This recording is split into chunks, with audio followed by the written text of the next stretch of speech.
আমার যত ইচ্ছে খোদা জাগাও তোমার ইশারাতে, আমার শত ভাবনা খোদা ভাবাও তোমার করুণাতে।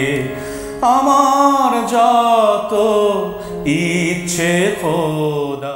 আসসালামু আলাইকুম ওরহমতুল্লাহি ওবরাকাতুহু। আলহামদুলিল্লাহ ওয়াসসালাতু ওয়াসসালামু আলা রাসূলিল্লাহ ওয়া বাদ। দূর এবং কাছ থেকে যারা দেখছেন এনটিভির পর্দায় এই সেবিস্টির নিবেদিত বরকতময় সাহারি অনুষ্ঠানের শুরুতেই সকলকে জানাচ্ছি আন্তরিক মোবারকবাদ এবং শুভেচ্ছা। পাওয়ার্ড বাই হিসাবে রয়েছে বিকন ফার্মা, বিআরবি কেবল ইন্ডাস্ট্রিজ এবং বিআরবি হসপিটাল। প্রিয় দর্শক, অনুষ্ঠান শুরু করব। শুরুতেই রয়েছে মহাগ্রন্থ কোরআনুল কারীম থেকে তেলাওয়াত। আমার যত ইচ্ছে খোদা। أعوذ بالله من الشيطان الرجيم. بسم الله الرحمن الرحيم.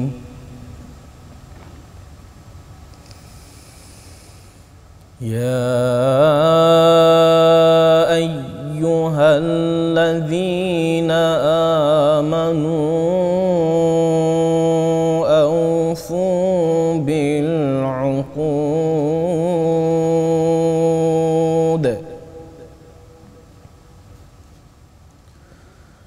أحلت لكم بهيمة الأنعام إلا ما يتلى عليكم غير محل الصيد وأنتم حرم. إن الله يحكم ما يريد.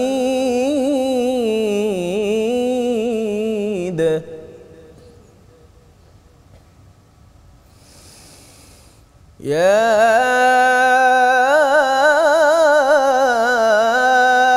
أيها الذين آمنوا لا تحلوا شعائر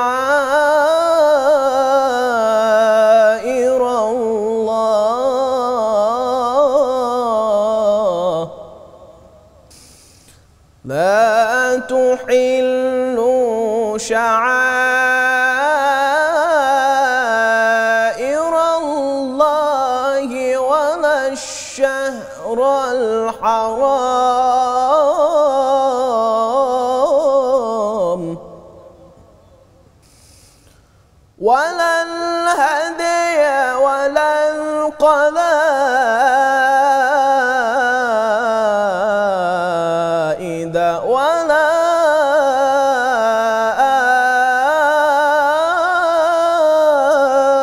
آمين البيت الحرام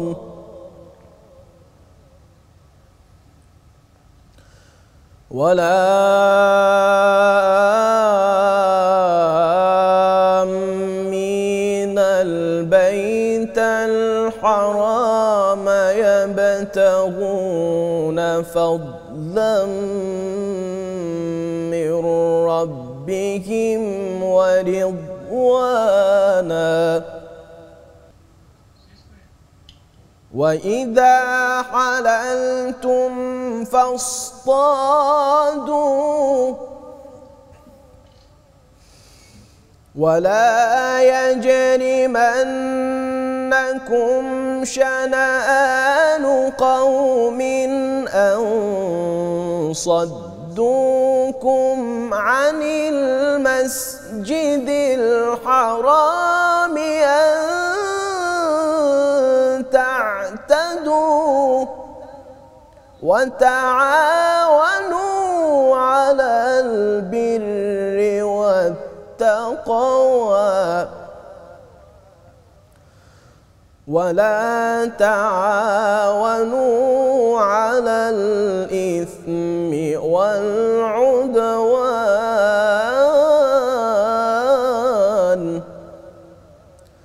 واتقوا الله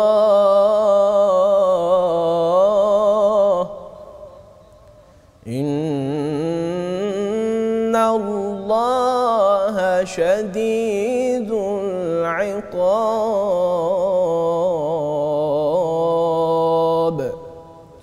صدق الله العظيم।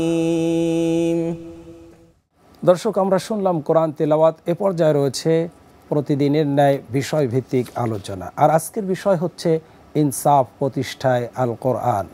কোরআনই যে একমাত্র ন্যায় জাস্টিস, ন্যায় বিচার প্রতিষ্ঠা করতে পারে, সেজন্যই আমরা বিষয়টি নির্ধারণ করেছি। আসুন এ বিষয়ে আমরা আলোচনা শোনার জন্য স্টুডিওতে দুজন স্বনামধন্য আলেমে দ্বীনকে আমরা মেহমান হিসাবে নিয়ে এসেছি। আমাদের মেহমানদের সাথে আপনাদেরকে পরিচয় করিয়ে দিচ্ছি। প্রথমে আমার ডান দিক থেকে রয়েছেন বিশিষ্ট আলেমে দ্বীন জনাব মাওলানা প্রিন্সিপাল মোশাররফ হোসাইন। আসসালামু আলাইকুম ওয়া রাহমাতুল্লাহি ওয়া বারাকাতুহু। এরপরে রয়েছেন আরেকজন লেখক গবেষক জনাব আলী আহমদ বাবরুর। আসসালামু আলাইকুম ওয়া রাহমাতুল্লাহি ওয়া বারাকাতুহু। ওয়ালাইকুম আসসালাম ওয়া রাহমাতুল্লাহি ওয়া বারাকাতুহু। আপনারা কেমন আছেন? আলহামদুলিল্লাহ। আপনাদেরকে অভিনন্দন জানাচ্ছি। ধন্যবাদ। দর্শক, কোরআন আসার আগে ন্যায় ইনসাফ বলতে কিচ্ছুই ছিল না সমাজে। এই জন্য সেই সমাজের নাম ছিল আইয়ামে জাহিলিয়াত, বর্বরতার যুগ, জাহিলিয়াতের যুগ। সেই যুগ থেকে কোরআন এসে সকলের অধিকার প্রতিষ্ঠা করেছে, ইনসাফ প্রতিষ্ঠা করেছে। এজন্য কোরআনই যে একমাত্র ন্যায় ইনসাফের প্রতীক এবং ন্যায় ইনসাফ প্রতিষ্ঠা করতে পারে, বিষয়টি অত্যন্ত চমৎকার। আসুন এ বিষয়ে আমরা আমাদের আলোচকদের কাছ থেকে আলোচনা শুনি। আমি মাওলানা মোশাররফ হোসাইন সাহেবের কাছে যাচ্ছি যে আল্লাহ রাব্বুল আলামিন কোরআনুল কারীম নাজিল করে বলেছেন, ইন্নাল্লাহা ইয়া'মুরু বিল আদল। আল্লাহর আদেশ হচ্ছে তোমরা ইনসাফ প্রতিষ্ঠা করো। এই বিষয়ে যদি আপনি দর্শকদের জন্য আলোচনা করেন। আলহামদুলিল্লাহি ওয়া কাফা ওয়া সালামুন আলা ইবাদিহিল্লাযীনা ইসতাফা ওয়া বা'দ। আল্লাহ তাআলা আমাদের সকলেরই স্রষ্টা। আসমান, জমিন, চন্দ্র, সূর্য, সমস্ত মাখলুকাত, সৃষ্টি জগতে যা কিছু দেখি আর না দেখি সব কিছুরই স্রষ্টা তিনি। এই জন্য এই সৃষ্টি জগৎকে পিসফুলভাবে পরিচালনা করার জন্য, বিশেষ করে মানব জাতিকে শান্তির স্বর্গে দুনিয়াতে বসবাস করার জন্য আল্লাহ তাআলার পক্ষ থেকে গাইড বুক এসেছে আল কোরআনুল কারীম। কোরআন হলো কমপ্লিট কোড অফ লাইফ, পরিপূর্ণ জীবন ব্যবস্থা হলো কোরআন। এই জন্য এই কোরআনের আল্লাহ তাআলা আরও 56টি নামকরণ করেছেন আয়াত নাজিল করে, সর্বসাকুল্যে 57টি নাম। যেমন কোরআনের একটি নাম হলো হুদা, জিকির, বাইয়িনা, তারপরে ফোরকান, এভাবে কিতাবুম মুবিন, এগুলো কোরআনের নাম। এবং প্রত্যেকটি নামের তাৎপর্য রয়েছে, আবেদন রয়েছে। তো কোরআনের ব্যাপারে কোরআনের মালিক যিনি, তিনি বলছেন, বা ইদা হাকামতুম বাইনান নাসি আন তাহকুমু বিল আদল। যখন তোমরা মানুষের মাঝে কোনো হুকুম করবে, ফয়সালা করবে, তখন এটা তোমরা ন্যায়ভাবে ফয়সালা করবে। কেন ন্যায় ফয়সালা করবে? ন্যায় মানে ইনসাফপূর্ণ ফয়সালা করবে। পক্ষপাতমূলক আচরণ করা যাবে না, সিদ্ধান্ত নেওয়া যাবে না। এবং এই ন্যায় বিচার এবং ন্যায় ফয়সালার মাধ্যমে মানুষ তাকওয়ার অতীব নিকটবর্তী হয়। সে ব্যাপারে কোরআনুল কারীম বলছে, ইদিলু হুয়া আকরাবু লিত্তাকওয়া। তুমি যখন বিচার করবে, ফয়সালা করবে, তখন ন্যায় বিচার করো। জেনে রেখো যে এটাই হলো তাকওয়ার অতীব নিকটবর্তী। অতএব আমরা রমজানের সাহরির এই সময়ে ন্যায় বিচারের বিষয় কোরআনের আয়াত থেকে দেখলাম। আমরা একটি বিষয় পরিষ্কার জানি যে পৃথিবীর যে কোনো যন্ত্র, যেমন মোটরযান, motorcycle, private car, rocket, aeroplane বা বিমান, অথবা আরও যা কিছু আমরা দেখি, সব কিছু পরিচালনার জন্য এগুলো পরিচালক যিনি এটাকে সৃষ্টি করেছেন, যে বৈজ্ঞানিক এটা আবিষ্কার করেছেন, তিনি এর নীতিমালা প্রণয়ন করেছেন। এটা ম্যাগনা কার্টা বা এটাকে বলা হয় গাইড বুক দিয়েছেন যে এই ইঞ্জিন কিভাবে চালাতে হবে। তো কোরআনুল কারীম হলো মানব জাতির জন্য গাইড বুক। ওয়ালাকাদ কাররামনা বানি আদম বলে আল্লাহ তাআলা আদম সন্তানকে সবচেয়ে মর্যাদাপূর্ণ বলে উল্লেখ করেছেন।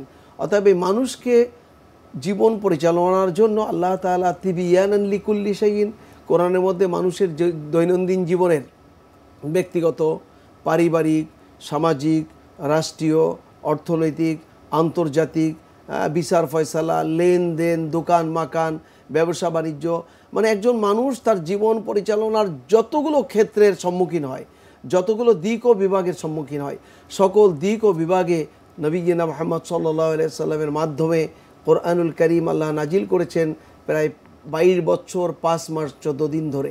আমরা যদি রাসূলের জিন্দেগি এবং কোরআনকে কম্পারেটিভলি পড়ালেখা করি তাহলে দেখতে পারি কানা খুলুকুহুল কোরআন, রাসূলের গোটা জীবনই ছিল কোরআনের বাস্তব নমুনা।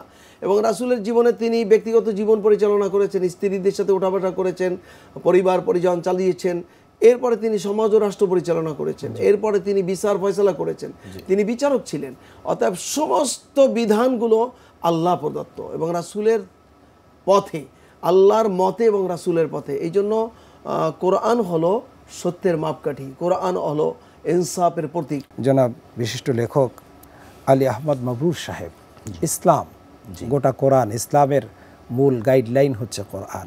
এই কোরআন দিয়ে আল্লাহ পাক আমাদেরকে ন্যায় ইনসাফ প্রতিষ্ঠা করলেন সমাজের সর্বক্ষেত্রে, জীবনের সকল ক্ষেত্রে, আমাদের চলাফেরা, ওঠা বসা, লেনদেন, কথাবার্তা, সমাজ পরিচালনায়, রাষ্ট্র পরিচালনায়, পরিবার পরিচালনায় ইনসাফ, আত্মীয়তার ভিতরে, প্রতিবেশীর ভিতরে, সকলের ভিতরে, মানুষ বলতে মানুষের অধিকার কি হবে, সকল জায়গায় আল্লাহ পাক ইনসাফ প্রতিষ্ঠা করে দিয়েছেন।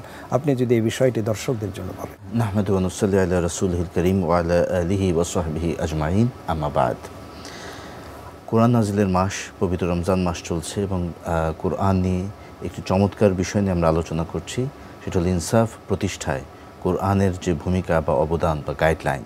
আসলে আমরা তো আল্লাহ তাআলা আমাদেরকে খলিফা হিসেবে এই দুনিয়াতে যে পাঠিয়েছেন এবং এখানে আমাদের যে রেসপন্সিবিলিটি বা আমাদের যে দায়িত্ব, এইখানে উনি যেভাবে বন্টন করেছেন সেটা শুধু মানুষ নয়, কুল্লু মাখলুক যে আছে, সকল সৃষ্টির প্রতি আমাদের যে দায়িত্ব আছে, আমাদের যে কর্তব্য আছে, এই প্রত্যেকটার মধ্য দিয়ে আল্লাহ তাআলা আমাদেরকে যে গাইডলাইন দিয়েছেন কোরআনের মাধ্যমে, সেখানে ইনসাফ প্রতিষ্ঠা হয়েছে। এই যে ইনসাফ নিয়ে আমরা কথা বলছি, এটা এখন বর্তমান সময়ে এসে তাত্ত্বিকভাবে শব্দটাকে বলা হচ্ছে সুশাসন, যেটাকে আমরা বলি হচ্ছে গুড গভর্নেন্স। এবং এই বিষয়টা শুরু হয়েছে 1989 সালে।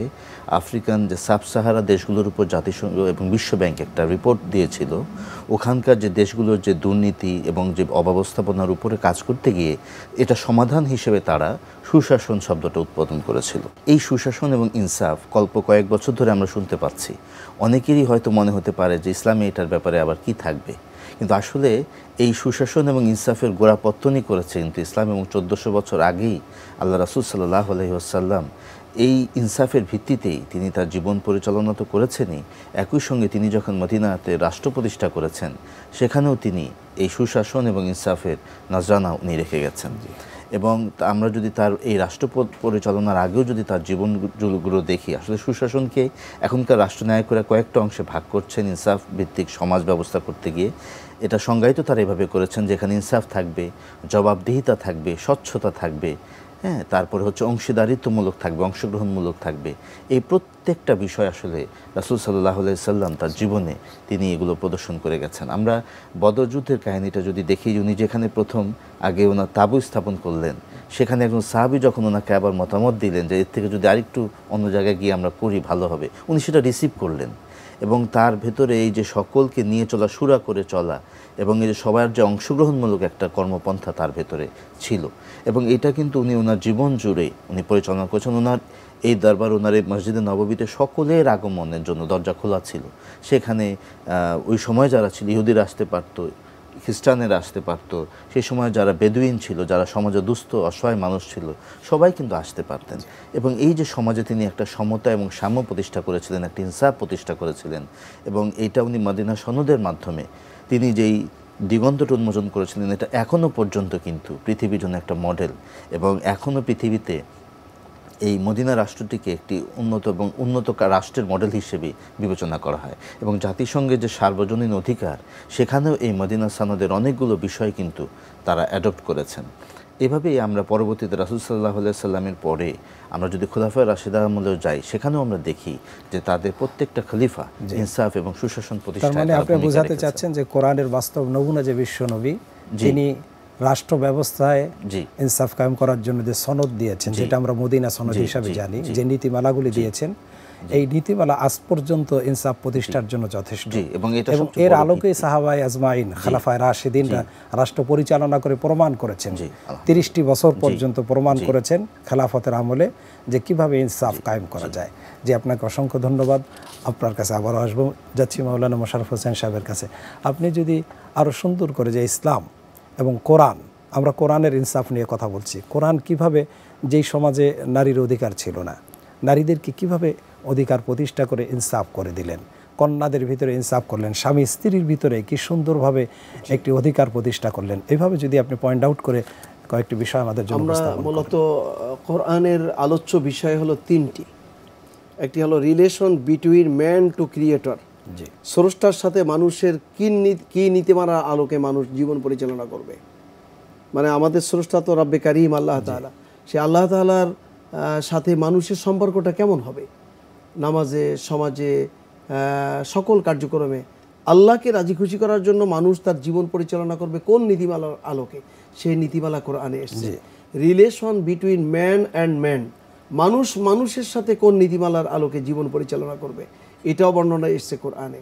অতএব একজন মানুষ, একজন পুরুষ তার স্ত্রীর সাথে, একজন পুরুষ তার বোনের সাথে, একজন পুরুষ তার কন্যার সাথে, একজন পুরুষ তার শাশুড়ি আম্মার সাথে, একজন পুরুষ তার মায়ের সাথে, তার ফুফু আম্মার সাথে, সে কোন নীতির আলোকে তার জীবন পরিচালনা করবে, অর্থনৈতিক না শুধু, লেনদেন না শুধু, কোন নীতির আলোকে কতটুকু পর্দা করবে, কতটুকু করবে না, এ সকল বিধান কোরআনে এসেছে। এটা হলো মানুষের সাথে মানুষের সম্পর্ক। একজন রাষ্ট্রনায়ক তার নাগরিকদের সাথে কিভাবে তার জীবন পরিচালনা হবে, কতটুকু সম্পর্ক থাকবে, তার অধিকার কি, নাগরিকদের অধিকার কি আর রাষ্ট্রনায়কের অধিকার কি, এই ব্যাপারে কোরআন নীতিমালা দিয়েছে। গেল এটা। 2 নম্বর হলো relation between man and creation, সৃষ্টি জগতের সাথে মানুষের সম্পর্ক কেমন হবে। একটা বিড়ালের সাথে, একটা কুকুরের সাথে, একটা পাখির সাথে, ছেড়ে দেওয়া জঙ্গলের একটা পাখির সাথে আপনার কোন নীতিমালার আলোকে আপনি পরিচালনা করবেন আপনার জীবনকে, এই বিষয়ে কোরআন আমাদেরকে দিক নির্দেশনা দিয়েছে, গোটা সৃষ্টিকে কিভাবে পরিচালনা করতে হবে। তাহলে এটা হলো একটা গুরুত্বপূর্ণ বিষয়। তো এখন কোরআনের বিধানকে যদি আমরা ভায়োলেট করি, মানে ওভারটেক করি, এটাকে যদি গ্রহণ না করি, মানে এটাকে বাইপাস করে যাই, তাহলে আমাদের জীবনে কখনো শান্তি আসবে না। কারণ কোরআন হলো এমন কিতাব, যেই কিতাবের 3-এর 1 অংশ আখিরাতের জিন্দেগি নিয়ে উল্লেখ করেছেন, আলোচনা করেছেন। মানে একজন মানুষ মারা যাওয়ার পরে তার কবরের জিন্দেগি, আলমে বারজাক যে জিন্দেগি, হয়তো ইল্লিন অথবা সিজ্জিন, এরপরে কিয়ামত সংগঠিত হবে, বিচার দিবস হবে। সেই বিচার দিবসে তার দৈনন্দিন জীবনের রাতে দিনে গোপনে প্রকাশ্যে যা কিছু করেছে, বালেগ হওয়ার পরে শরীয়তের আহকাম তার উপরে যখন বর্তাইছে, সেখান থেকে শুরু করে হুঁশ থাকা পর্যন্ত, বেহুশ না হয়ে যাওয়া বা মৃত্যুবরণ করার আগ পর্যন্ত প্রত্যেকটা মুহূর্তে তার জবাবদিহি করতে হবে সেই বিচার দিবসে। তো এই বিচার দিবসে অ্যাকাউন্টেবিলিটি যেটা বলা হয়, জবাবদিহিতা, এই ব্যাপারে কোরআন বলছে ইকরা কিতাবাকা কাফা বিনাফসিকা আল-ইয়াওমা আলাইকা হাসিবা। সেদিন পরওয়ারদিগার রব্বুল আলামিন আমাদেরকে ফেরেশতাদের দিয়ে নির্দেশ করবেন যে তুমি তোমার আমলি জিন্দেগির সমস্ত তালিকা আজকে তোমার সামনে পেশ করা হলো, এটা তুমি পাঠ করো, তুমি উপস্থাপনা করো। কাফা বিল মারই কাযিবান আইয়ুহাদ্দিসা বিকুল্লি মা সামিআ বিহি, তোমার হিসাব দেওয়ার জন্য তুমিই যথেষ্ট। একজন মানুষের যে কথা বলছিলাম, একটা মানুষ দুনিয়ার জীবনে বেঁচে থাকে সর্বোচ্চ 100 বছর কম বেশি, আর সাধারণত মৃত্যুবরণ করে 60, 70, 80 বছরের মধ্যেই চলে যায়। আমাদের পরিসরে আমরা দেখতে পাই আত্মীয় স্বজন, আমাদের পিতা, আমাদের চাচা, খালু, নানা সবাই চলে গেছে এই বয়সে। তাহলে পরাপারের জিন্দেগি, যে মারা যাওয়ার পরে আখিরাতের যে জিন্দেগি, এটা শুরু হবে তো তার জীবনে শেষ হবে না। তাহলে ওই জীবনটাকে সবচেয়ে বেশি গুরুত্ব যদি কোনো মানুষ দিতে পারে, এবং সেই জিন্দেগিতে রব্বে কারিমের সামনে আমাদের প্রত্যেকের দৈনন্দিন জীবনের কাজের হিসাব দিতে হবে, বালেগ হওয়ার পর থেকে এই হিসাব দিতে হবে, এই চিন্তা চেতনা যদি কারো অন্তরের মধ্যে এস্টাবলিশ করা যায়, ইয়াকিন দৃঢ় বিশ্বাস স্থাপন করানো যায়, তাহলে সেই মানুষের দ্বারা সমাজ ও রাষ্ট্র, ব্যক্তি, পরিবার, জীবনের যত ক্ষেত্র আছে সব ক্ষেত্রে ইনসাফ করা সম্ভব। তা নাহলে আখিরাতের জীবনে জবাবদিহি করতে হবে না। এই উদ্ভ্রান্ত জীবন যদি কেউ চিন্তা করে, তাহলে সেই ব্যক্তি যে কোনো সময় ব্যাংক ডাকাতি করতে পারে, 20 লক্ষ কোটি টাকা পাচার করে 15 বছর 6 মাস 28 দিন ক্ষমতায় থেকে তারপরে পালিয়ে চলে যেতে হতে পারে। এই দৃষ্টান্ত আমাদের দেশে না, শুধু পৃথিবীতে অনেক জায়গায় আছে। অতএব ইনসাফ প্রতিষ্ঠার জন্য প্রথম কাজ হলো আখিরাতের জিন্দেগিতে ভয়, আল্লাহর কাছে জবাবদিহি করার বিষয়টি একেবারে মানে জাজল্যমান অবস্থায় ইয়াকিন করা। তাহলে সেই মানুষ, সে অভাবী হোক, সে ধনাঢ্যশালী হোক, সে শিক্ষিত হোক অশিক্ষিত হোক, সেই মানুষের দ্বারা কোনো মানুষের ক্ষতি সাধিত হবে না, ইনসাফ প্রতিষ্ঠা হবে। এই জন্য কোরআন একমাত্র কমপ্লিট কোড অফ লাইফ। কোরআন হলো মানুষের আখলাকি জিন্দেগি গঠন করার সবচেয়ে উত্তম মাধ্যম। এই জন্য কোরআনের মাসে আমরা কোরআন বেশি বেশি করে শুধু তেলাওয়াত করব না, তারাবিতে তেলাওয়াতে কোরআন খতম করে শেষ করে দিব না, প্রত্যেক দিন যেন আমরা কোরআনের অংশ বিশেষ তেলাওয়াতের সাথে সাথে তাদরিস বুঝে পড়ি। কোরআন বুঝুন, কোরআন পড়ুন, তারপরে আল কোরআনের সমাজ গড়ুন, তাহলে ইনসাফ প্রতিষ্ঠা হবে। জি, আপনাকে অসংখ্য ধন্যবাদ। দর্শক, আমরা জানতে পারলাম আমাদের মেহমানদের কাছ থেকে কোরআন হচ্ছে জীবনের পাথেয়, জীবনের একমাত্র গাইডলাইন। অতএব কোরআনিক সমাজ যদি প্রতিষ্ঠা হয় তাহলে দুনিয়ায় যেমন ইনসাফ কায়েম হবে, আখেরাতেও কায়েম হবে। এ বিষয়ে আপনি যদি দুই একটা উদাহরণ পেশ করেন, আপনার কাছে আসবো যে কোরআনের যে প্র্যাকটিক্যাল জীবন ব্যবস্থায় ইনসাফ, আইন, বিচার, ফয়সালায় বিশ্বনবী এবং সাহাবা আজমাইনদের দুই একটা উদাহরণ যদি আপনি পেশ করেন যে কিভাবে ইনসাফ প্রতিষ্ঠা করেন। একদম জলজান্ত উদাহরণ আমরা রাসূল সাল্লাল্লাহু আলাইহি ওয়াসাল্লামের জীবনের ভিতর দিয়ে দেখেছি। একটা হচ্ছে উনি যেভাবে নারীদেরকে অবস্থানটা সমাজে প্রতিষ্ঠা করেছেন। আপনি যথার্থ উল্লেখ করেছিলেন যে ইসলাম পূর্ব যুগ আইয়ামে জাহেলিয়াতে তো নারীদের কোনো অবস্থান, মর্যাদা, সম্মান ছিল না এবং তাদেরকে জ্যান্ত কবর দেওয়া হতো। সেই জায়গা থেকে নারীদেরকে উনি যেভাবে সম্মানিত করেছেন এবং তাদের অধিকার সমাজে প্রতিষ্ঠা করেছেন।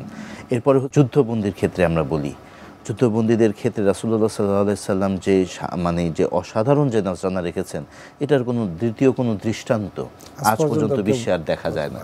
এবং এই যে সাহাবীদেরকে উনি যখন যেখানে পাঠাতেন, সেইখানে যে সেখানকার মানুষের অধিকার যেন রক্ষিত হয়, একটা গাছও যেন পাঠানোর সময় বলতেন কাকে ক্ষতি করা যাবে, কাকে করা যাবে, গাছও যেন উপড়ে ফেলা না হয়, অন্য ধর্মের কোনো উপাসনালয় যেন ভেঙে না ফেলা হয়। এই জায়গাগুলো অত্যন্ত কিন্তু সিগনিফিকেন্ট। এগুলো কিন্তু আমরা এখনও এগুলোকে আমরা ফলো করছি। এবং দেখেন, এই যে আজকে যে বিশ্বের বাস্তবতা, যেভাবে আমরা যুদ্ধযজ্ঞ দেখছি, সেইখানে রাসূলুল্লাহ সাল্লাল্লাহু আলাইহি ওয়াসাল্লামকে ওই দৃষ্টান্তগুলো একদম অনুপম দৃষ্টান্ত, যার কোনো এখন আমরা প্রতিনিয়ত এগুলোর প্রয়োজনীয়তা অনুভব করছি যে বারবার আমাদের ইসলামের কাছেই ফেরত আসতে হবে। দেখেন, ইনসাফ প্রতিষ্ঠায় স্বজন প্রীতি, যেটা মাওলানা সাহেব বলেছেন, স্বজন প্রীতি ইসলামে নাই, কোরআন স্বজন প্রীতির স্থান রাখে নাই। কিন্তু বিচার সকলের ক্ষেত্রে যে বিচারটা পাওয়া ন্যায়ভাবে, সেইভাবে বিশ্বনবী একবার এক মহিলার, ধনাঢ্য মহিলার চোরের বিচার করতে গিয়েও যখন সাহাবীরা বাধা দিয়েছেন যে না, এমন সম্ভ্রান্ত বংশের এক মহিলা, তাকে যদি দেন সমাজে একটা বিশৃঙ্খলা দেখা দেবে, তখন বিশ্বনবীর চোখ রক্তবরণ হয়ে গিয়েছিল। তিনি বলেছেন যে আমার মেয়ে ফাতেমাও যদি চুরি করত, আমি তার হাত কেটে দিতাম। এবং এই যে ইনসাফের জায়গাটা, ইনসাফ প্রতিষ্ঠা যে ইসলাম করেছে প্রত্যেকটি পদে পদে, এই বিষয়টি যদি একটু বলি। পরবর্তী সিলসিলাতেও কিন্তু আমরা এই জিনিসগুলো দেখেছি। আল্লাহ রাসূল সাল্লাল্লাহু আলাইহি ওয়াসাল্লামের ওফাতের পরে যখন বিভিন্ন খলিফারা আসেন, খোলাফায়ে রাশিদা, তখনও যখন গভর্নর এবং তাদের ছেলেদের বিরুদ্ধে কোনো ধরনের কোনো অভিযোগ আসতো, এগুলো কিন্তু তারা বিবেচনায় নিতেন, এগুলো কিন্তু তারা ছাড় দিতেন না, প্রশ্রয় দিতেন না। কোরআনে আল্লাহ তাআলা যে নির্দেশনাগুলো দিয়েছেন ইনসাফের, তিনি প্রথমত তার জীবনে জুড়ে এটা প্রতিষ্ঠা করে গেছেন। তিনি তার জীবন জুড়ে আমানতদারিতা, ন্যায় বিচার, তারপর অন্যের অধিকার রক্ষা করা, এতিমদের অধিকার রক্ষা করা, অন্য কারো সম্পদ যেন লুণ্ঠন করা না হয়, এই ব্যাপারগুলো যিনি যেভাবে নিশ্চিত করেছেন, একই সঙ্গে তিনি তার সঙ্গীদের মধ্যে তিনি তাকওয়ার যে জজবাটা, যেটা শাহেখ একটু আগে বললেন যে আখিরাতের ভয়, জবাবদিহিতে, এগুলো তৈরি করা। কারণ এগুলো না করলে, তাকওয়া না থাকলে তার ভিতর দিয়ে ইনসাফ আসবে না। এটা হচ্ছে প্রথম শর্ত, যে আপনার ভেতরে তাকওয়া আসতে হবে এবং আখিরাতের ভয় থাকতে হবে, আল্লাহ ভীতি থাকতে হবে। আপনার প্রতিটা কাজের জন্য যে আল্লাহর সামনে জবাবদিহিতে করতে হবে, এই অনুভূতিটা একটা মানুষের ভেতরে যখন আসে, তখন সে অন্যায় করতে পারে না, তখন সে বেইনসাফি করতে পারে না। আমাদের ভেতরে এই অনুভূতিগুলো সেভাবে জাগ্রত নেই বলেই আমরা আমাদের সমাজে নানা ধরনের অস্থিরতা, অস্থিতিশীলতা, অশান্তি দেখতে পাচ্ছি। এই রোজার মাস আসলে প্রশিক্ষণের মাস। এই রোজার মাস হচ্ছে কোরআন থেকে আমাদের আরও বেশি জানার মাস, বোঝার মাস।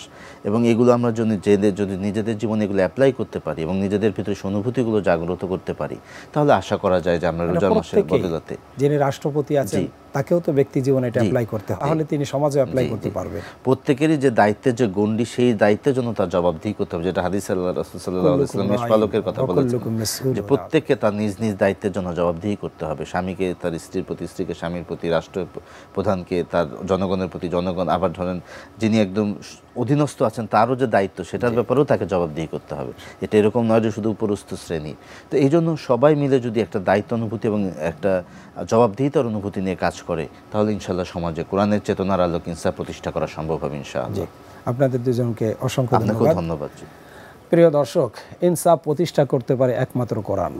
মুহতারাম মাওলানা সাহেব বলেছেন যে কেন ইনসাফ প্রতিষ্ঠা হবে না, কারণ এ কোরআন এসেছে স্রষ্টার কাছ থেকে। এই বাণীটা, এই বিধানটা, ইসলামের নীতিমালা এগুলি এসেছে স্রষ্টার পক্ষ থেকে। তিনি এমন এক স্রষ্টা যার কোনো শরিক নাই, যার কোনো আত্মীয় স্বজন নাই। লাম ইয়ালিদ ওলাম ইউলাদ ওলাম ইয়াকুল লাহু কুফুয়ান আহাদ। তিনি কাউকে জন্ম দেন নাই, তাকেও কেউ জন্ম দেন নাই। রক্তের কোনো বন্ধন তিনি রাখেন নাই যেখানে স্বজন প্রীতির কোনো বিষয় আসবে। অতএব তিনি স্বজন প্রীতি ছাড়া, দলীয়করণ ছাড়া, সমস্ত পক্ষপাতিত্ব ছাড়া একেবারে সকলের জন্য সমানভাবে ইনসাফ প্রতিষ্ঠা করেছেন। এই ইনসাফ ভিত্তিক কেবলমাত্র সমাজ, ব্যক্তি পরিচালিত হতে পারে এই কোরআন দিয়ে। সেটাই প্রতিফলিত হয়েছে বিশ্বনবীর 10 বছরের মদিনার রাষ্ট্রজীবনে এবং সাহাবায়ে আজমাইনদের, খোলাফায়ে রাশেদিনদের 30 বছরের খেলাফতের আমলে। আসুন আমরা ইসলাম যদি ইনসাফ যদি প্রতিষ্ঠা করতে চাই, তবে কোরআনিক সমাজের কোনো বিকল্প নাই। আল্লাহ পাক যেন আমাদের কোরআনিক সমাজ প্রতিষ্ঠা করার জন্য ব্যক্তি, পরিবার, সমাজে কবুল করে নেন, এই আহ্বান রেখে আগামী পর্ব দেখার আমন্ত্রণ জানিয়ে আজকের মতো বিদায় নিব। আমরা বিদায় বেলায় একটি ইসলামী গান শুনতে শুনতে বিদায় নিব। আসসালামু আলাইকুম ওয়া রাহমাতুল্লাহি ওয়া বারাকাতুহু। আমার যত ইচ্ছে খোদা, মাহে রমজান এলো বছর ঘুরে, মুমিন মুসলমানের দারে দারে। মাহে রমজান এলো বছর ঘুরে, মুমিন মুসলমানের দারে দারে। রহমতেরি বাণী নিয়ে, মাগফিরাতের পয়গাম নিয়ে, এলো সবার মাঝে আবার ফিরে। মাহে রমজান এলো বছর ঘুরে, মুমিন মুসলমানের দারে দারে। মাহে রমজান এলো বছর ঘুরে, মুমিন মুসলমানের ধারে দারে। গুনাহ মাফের এই তো সুযোগ, খোদার প্রিয় হবার এই তো সুযোগ। গুনাহ মাফের এই তো সুযোগ, খোদার প্রিয় হবার এই তো সুযোগ। এই সুযোগে নাও গো তুমি, খোদার রঙে জীবন রঙিন করে। মাহে রমজান এলো বছর ঘুরে, মুমিন মুসলমানের দারে দারে। মাহে রমজান এলো বছর ঘুরে, মুমিন মুসলমানের দারে দারে। পাপি তাপি আইরে ছুটে, খোদার রহম তোরা নেরে লুটে। পাপি তাপি আইরে ছুটে, খোদার রহম তোরা নেরে লুটে। পাহাড় সমান গুনার বোঝা দেবেন রহিম সবই ক্ষমা করে। পাহাড় সমান গুনার বোঝা দেবেন রহিম সবই ক্ষমা করে। মাহে রমজান এলো বছর ঘুরে, মুমিন মুসলমানের দারে দারে। মাহে রমজান এলো বছর ঘুরে, মুমিন মুসলমানের দারে দারে। রহমতেরি বাণী নিয়ে, মাগফিরাতের পয়গাম নিয়ে, এলো সবার মাঝে আবার ফিরে। এলো সবার মাঝে আবার ফিরে। মাহে রমজান এলো বছর ঘুরে, মুমিন মুসলমানের দারে দারে। মাহে রমজান এলো বছর ঘুরে, মুমিন মুসলমানের দারে দারে। মুমিন মুসলমানের দারে দারে। মুমিন মুসলমানের দারে দারে।